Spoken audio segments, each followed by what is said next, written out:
Okay, good evening.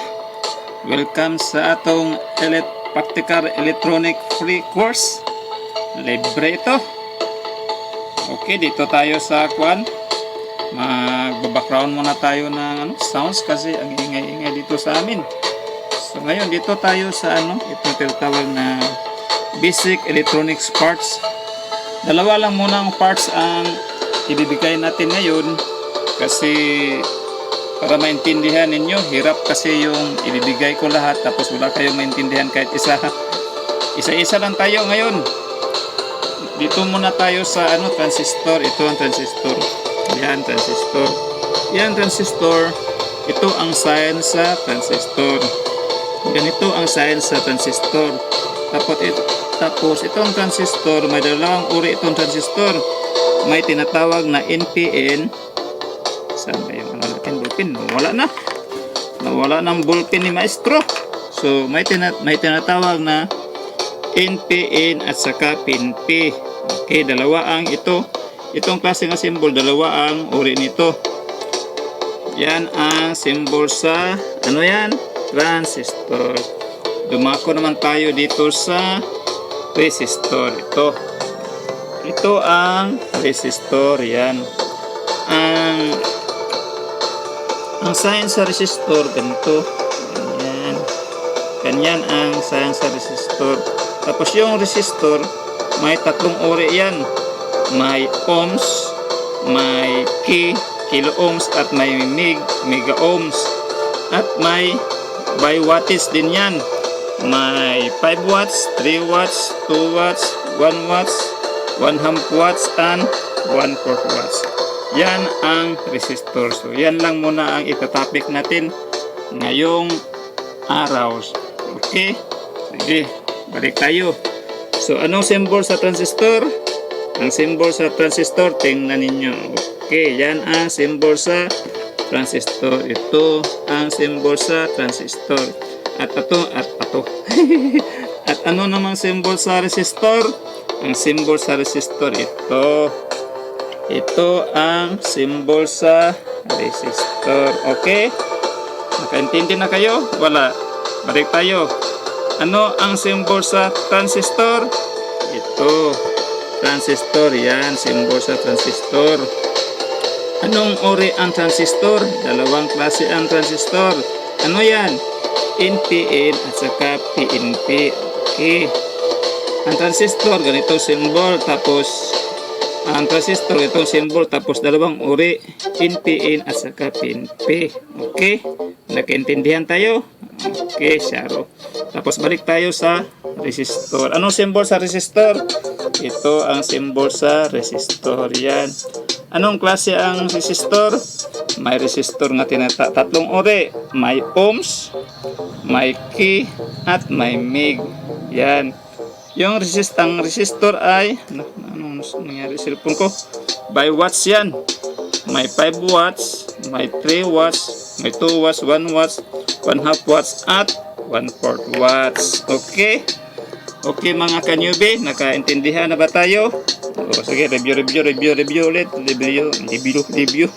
Review, nakabuyo na ako dito mga ka-newbie. Okay, review ha. Nana ko yung reminders para sa mga newbie lang ito, sa hindi pa nakaranas ng electronics. Para sa kanila ito, yung nakaranas na, tingin-tingin lang kayo diyan o baka may nakalimutan kayo. Okay, tingnan niyo itong symbol sa transistor NPN. So ngayon, kung nalalaman nyo na ang symbol nga ganito, so maestro, ano ang actual diyan, maestro? May gusto namin malaman, maestro, yung actual. Kasi yung symbol, alam naman namin yung symbol sa transistor, ganyan lang. Tapos dalawang klase, NPN at saka PNP. Tapos yung maestro, yung resistor, alam namin yan, symbol, yan. Tapos may ohms, may at may mega ohms, kilo ohms. Okay, may watts. Pwede ba namin malaman, maestro, yung actual? Makikita namin ang actual, maestro? Okay, yan. Gusto nyo makikita? Okay, ito na actual niya. Kita ko ang actual. Ito ang sign sa transistor. Ito na ngayon ang actual niya. Ito, transistor pangalan ito. Yung actual niya ito. Ito may tatlo ito. Base, collector, at saka emitter. Ito. Base, collector, at emitter. Ito, yan ito. Base, collector, emitter. Yan, actual. Kadalasan itong transistor ginagamit sa mga amplifier. Basic itong mga transistor. Tapos, ilang uri ba ang transistor na basic, maestro? Okay, ibibigay ko sa inyo. Ito naman, ito isa. At ito ang pangalawa. Yan, tingnan nyo. Iba siya, di ba? Maliit. Di ba?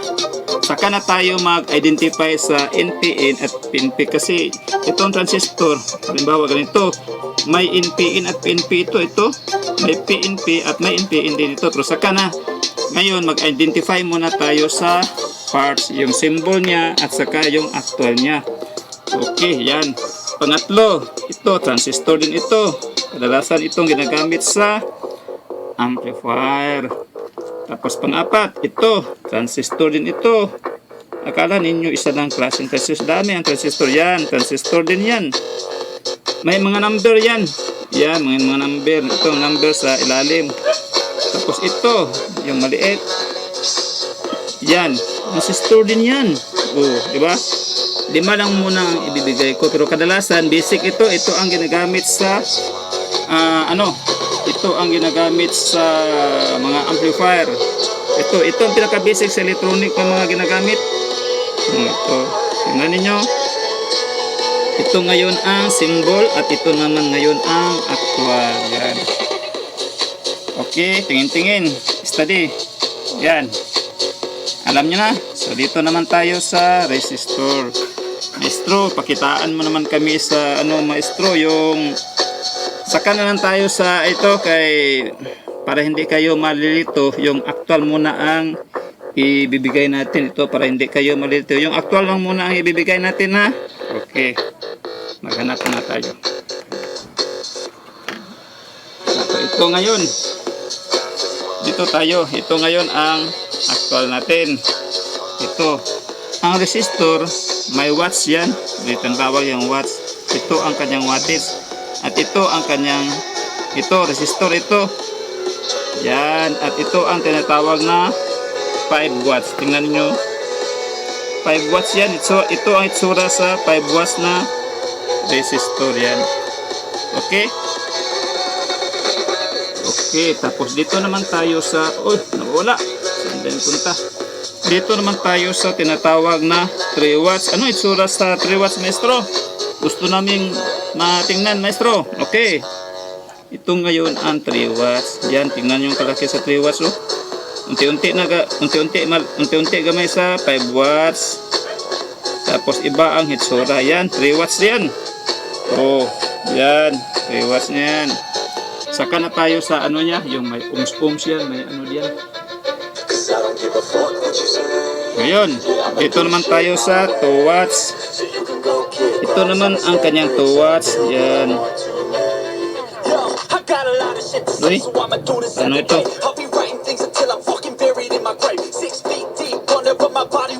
Uy, ano man? Yan. Uy, basta kaya ito. Bakit tumutuyok eh. Yan. 2 watts. Tumutuyok, ha? Ayaw ang 2 watts para hindi tumutuyok. Yan, ilalak natin. Yan. Di ba? Ito ang 2 watts at ito naman ang 3 watts. Yan. So may 5 watts na tayo. Ilak din natin. Ilak natin para hindi Yan. Ito na. Yan ang ating 3 watts. So may 5 watts na tayo. May 3 watts na tayo. May 2 watts na tayo.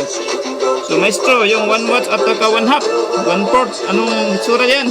Yan, no problem mga student.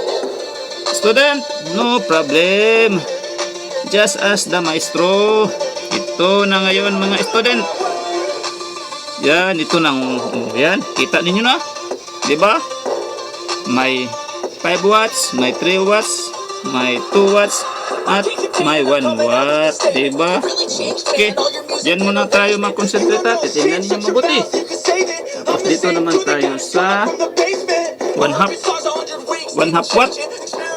Maestro, bigyan mo kami ng 1/2 watts. Ito na ngayon ang 1/2 watts. Yan. Oh, yan. Yan itsura. Tapos, maestro, yung 1/4 watts, maestro. Ito na, si 1/4. Malaking malaki. Kadalasan ginagamit. Yan, ito ang 1/4. Yan, tingnan nyo. Yan, 1/4 yan. So, ngayon, kumplito na tayo mga kwan, kanyobi. Yan. May 5 watts, may 3 watts, okay. May 2 watts, may 1/2 watts, at may 1/4 watts. Resistor.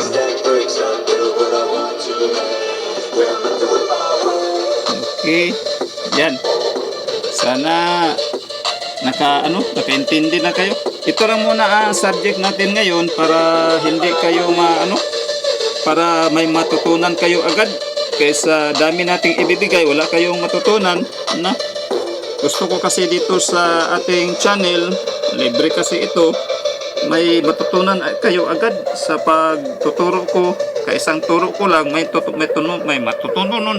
Pasensya na kayo, hindi pa ako nakakain. Okay, review tayo. Ito ngayon ang transistor. Pangalan nitong pisa nito, transistor. Ito, transistor. Ito ang kasi-pasing na transistor. Okay? Review, transistor. So, ano ang symbol sa transistor? Ito ang symbol sa transistor. Ano ang pangalan sa tatlong paa ng transistor? May base, may collector, may emitter. Yan. Tingnan nyo. Ilang klase ang transistor? May NPN at saka may PNP. Okay? May NPN at saka PNP. Yan, symbol yan. Tingnan nyo para matapos na tayo. Yan na, symbol, transistor, dalawang klase, NPN at saka PNP. Tapos ang actual niya, ito ang actual niya. Yan. Actual niya. Yan. Tapos ang ano naman niya. Okay na. Okay na ba tayo sa mga kanyubis sa transistor? Alam nyo na ba yung itsura? Yan. I-review nyo na lang. Pero sana sa pagtingin pa lang ninyo dito, may natutunan na kayo. Alam nyo na, hindi na kayo mag-review. Isa utak na lang ninyo. Libre na ito. Hindi pa nyo isinasa utak. Okay. Transistor, actual. O, tingnan nyo. Yan na. Yan ang kasi-klaseng transistor, actual. Pero basic lang ito. May may mga transistor pa mga iba. Pero ito kadalasan ginagamit. Tapos dito naman tayo sa symbol sa transistor. Yan. Okay. Okay. Okay na. Okay na tayo sa transistor, symbol at saka actual. Dito na tayo ulit sa resistor. Itong resistor. Ito na ang kanya symbol. At anong klase? May ohms, may kilo ohms, may mega ohms. Yan. Tapos yung itsura niya, may watts yan. May 5 watts, may 3 watts, may 2 watts, may 2 watts, may 1 watts, at may 1/2 watts, may 1/4 watts. Okay? Okay, sana nakaintindi na kayo. Parang, tingnan ko muna, balasahin ko muna yung utak ninyo, kung nakaintindi na ba, i-review ko. Diyan. Tingnan. Okay, isa utak. Dalawa lang itong pisa, pero hindi niyo masautak itong kuwan. Dalawa lang pisa ang kuwan. Identify tayo ng pisa ngayon. Dalawa lang, pero hindi masa utak. Concentrate lang kayo dito. Yan o. Yung mga baguhan diyan nga hindi pa nakaano sa mga symbol at sa mga itsura, yan. Madali lang yan. Ito sa atin, ito makukuha niyo ito mga 1 month, pero sa atin dito 1 hour lang. Hindi naaabutan ng 1 hour, parang Parang 10 minutes lang sa pagtuturo ko. May matutunan naman kayo agad. Okay? Okay. Might grab a bat, I don't know my rap, my blood boils over like. I-review ko ha. Here goes. I Para lost may all feeling matutunan from my kayo. head to my toes. You said some shit that I Balik-balikan can't natin. let go. So just stay tuned for the rest of the show. So have you ever felt betrayed? Switches how you see things. Realize something needs change. Cause I know you got me fucked up. Let me show you what's up. Cause enough is enough. I'll take a face full of pain. Saan pa kayo diyan mga kanyubi?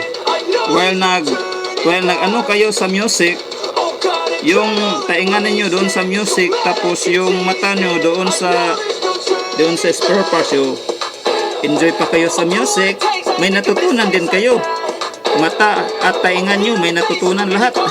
enjoy lahat kasi nagkuhan tayo sa music, pero ang mata natin ito, yan, iniintindi natin. Okay? Imposible hindi kayo nakaintindi diyan. Okay, dito lang muna tayo magtatapos. Tapos ito ang natin, lesson 1. May lesson 2 pa tayo. Dami pa tayong kakainin bigas dito, pero ang importante kada lesson may matutunan talaga kayo. Kahit 2 or 3 may matutunan talaga kayo. Susunod natin kuhan sa capacitor, diode, dami pang pisa ibibigay ko sa inyo. Ito lang muna tayo. Yan. Okay. Abangan ang lesson 1. Okay? Abangan ang lesson 1 only here in Practical Electronic Free Course by what? By Maestro Rocky N. Okay, palakpak naman kayo diyan. Okay, thank you. Maraming salamat.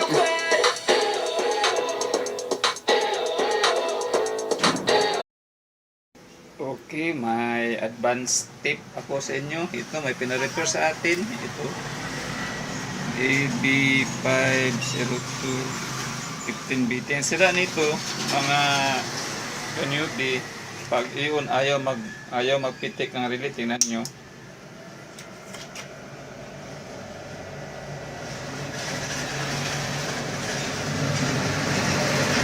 Ayaw mag-on ang relay. Yan ang problema nito, ayaw mag-on ang relay. So bubuksan natin. Okay, power on. Yan. Ito ang kanyang board. Tingnan nyo. Hindi nag-on ang relay, di ba? Hindi nag-on ang relay. Yan ang problema. So may tips akong ibibigay sa inyo para malaman ninyo kung saan ang sira, sa amplifier ba or sa dito ba sa supply sa relay, yung relay protector. So ngayon, ang gagawin ninyo para malaman ninyo kung saan ang sira, sa amplifier ba o sa relay protector, ito ang gagawin ninyo. Off muna natin. Ito ang supply doon sa amplifier. So ngayon, kunin natin ito. Yan. Ito, para pag mag-on siya, mean to say, ang sira nandito sa amplifier pag mag-on ang relay. Okay? Okay, so i-on natin. Testingan natin. Okay, on natin. Power on. Oh, tingnan niyo. Nag-on ang relay, kinuha natin ito. Ito kasi ang supply doon sa dito sa amplifier sa mga transistor diyan. Ito siya. So ngayon nag-on ang relay. Tingnan natin oh. Okay ang iyang relay, nag-on ang mga relay, function ang relay. So ngayon, pag balik natin dito nga ayaw siya. So ang problema talaga nandiyan sa amplifier, may DC out siguro diyan. Okay, ibalik natin ang ito. Tingnan natin kung mag-on ba ang relay. Okay. Power off. Okay. Ayun, ibalik natin. balik. Yan. So ngayon, power on natin. Power on. Oh. Hindi nagpuputik. Hindi nag-on ang relay. Mean to say, ang sira nandito ang sira sa amplifier. Yan lang. So mag-troubleshoot kayo. Huwag na kayong mag-troubleshoot dito sa sa relay section kasi okay man siya. Ang problema nandito sa amplifier. Dito kayo mag-troubleshoot. Okay? Yan lang muna ang tips ko. Sa susunod na tayo troubleshooting para dahan-dahan kayong makaintindi paano. Tingnan niyo. Ito tingnan niyo may sunog Yan. May sunog. Yan siguro ang dahilan. Bakit may sinusuplayan siguro siya dito sa amplifier na short kaya nasusunog yan. Kaya ayaw mag-on ang relay. Okay, titestingan natin uli. Power off. Yan, kukunin natin ito ito.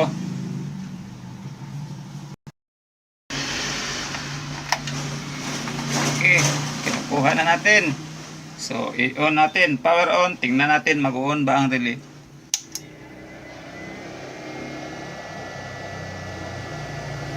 So, ayan, nag-on. Nag-on ang relay. Power off. Yan. Power on. So, yan. So, okay na. Tested na. Okay ang relay na section. Okay siya. Ang problema nandito sa amplifier. Okay? Okay? Yan. Yan lang muna ang tips ko ngayon sa lesson 1 natin. Sa sunod na tayo, hindi natin bibiglain para makaintindi naman kayo. Okay? Okay. Yan. Sa susunod, sa lesson 2 naman tayo.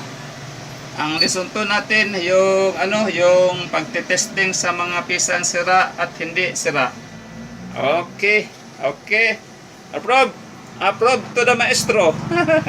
Approve naman kayo dyan, mga estudyante. Walang palakpak. Walang pumapalakpak sa akin. Okay lang. No probs. Okay. Abangan sa lesson 2. Kuha ng ating lesson 2 yung